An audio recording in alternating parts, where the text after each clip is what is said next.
La scelta grafica per il logo di Humanitry si è sviluppata consapevolmente intorno e all'interno della figura dell'albero, un essere vivente che è da sempre simbolo potentissimo in tutte le culture e tradizioni di ogni luogo e di ogni tempo.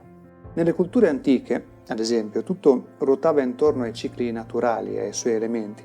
La vita dell'uomo era totalmente connessa alla terra e alle leggi dell'universo, e gli alberi hanno costantemente rappresentato il mezzo di interconnessione tra il sottosuolo, la superficie del suolo e il cielo.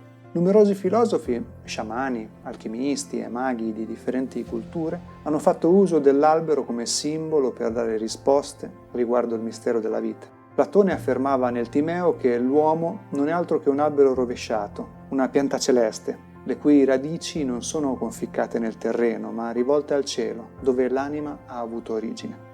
L'albero, morfologicamente, trae con sé aspetti simbolici che comunicano concetti universali direttamente alla nostra anima, quali saggezza, forza, protezione, abbondanza, bellezza, immortalità e fertilità. Questo potente archetipo illustra l'interconnessione della vita sulla Terra e l'universo. Interconnessione costante e infinita che Montessori descrive attraverso l'educazione cosmica. Nel buddismo l'albero della Bodhi è il simbolo del grande albero dell'illuminazione, ai cui piedi Siddhartha Gautama completò la sua ricerca spirituale per raggiungere l'illuminazione e diventare il Buddha.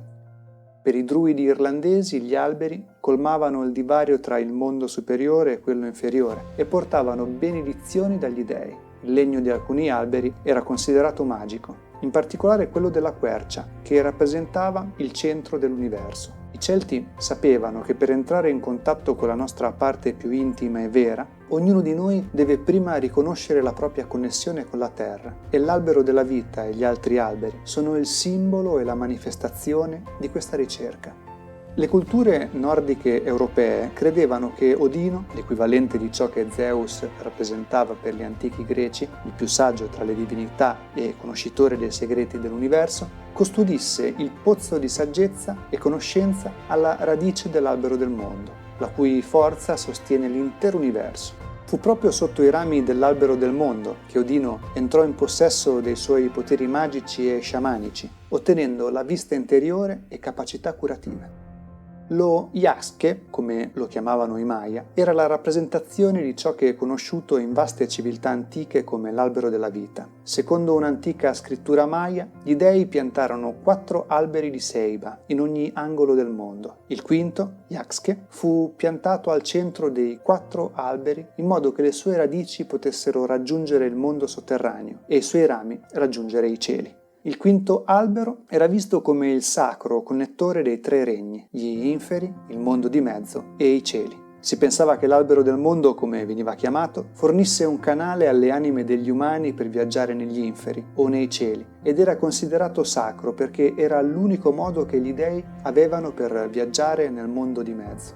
L'albero della vita della Kabbalah è una mappa del viaggio e dell'esperienza dell'anima umana verso la coscienza illuminata. È un'immagine di come il nulla diventa tutto, che alla fine diventa materia fisica, e viceversa, come la materia fisica alla fine diventa tutto, che poi diventa nulla.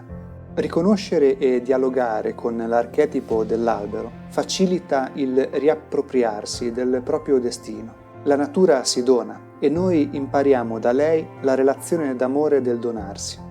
L'albero ci mostra nella sua essenza il mondo sotterraneo e quello del cielo. Ricordiamo anche la psicologia junghiana e il processo di individuazione, rivelando ad ognuno di noi come essere creatori, attivi e consapevoli nel raggiungimento della qualità della vita che tutti desideriamo. Osservando un albero e ricordandoci quando era solamente un seme, esattamente come nella cellula si racchiude la vita, possiamo connetterci al suo pieno potenziale, che è anche il nostro. Questo è il livello più alto della coscienza dell'anima.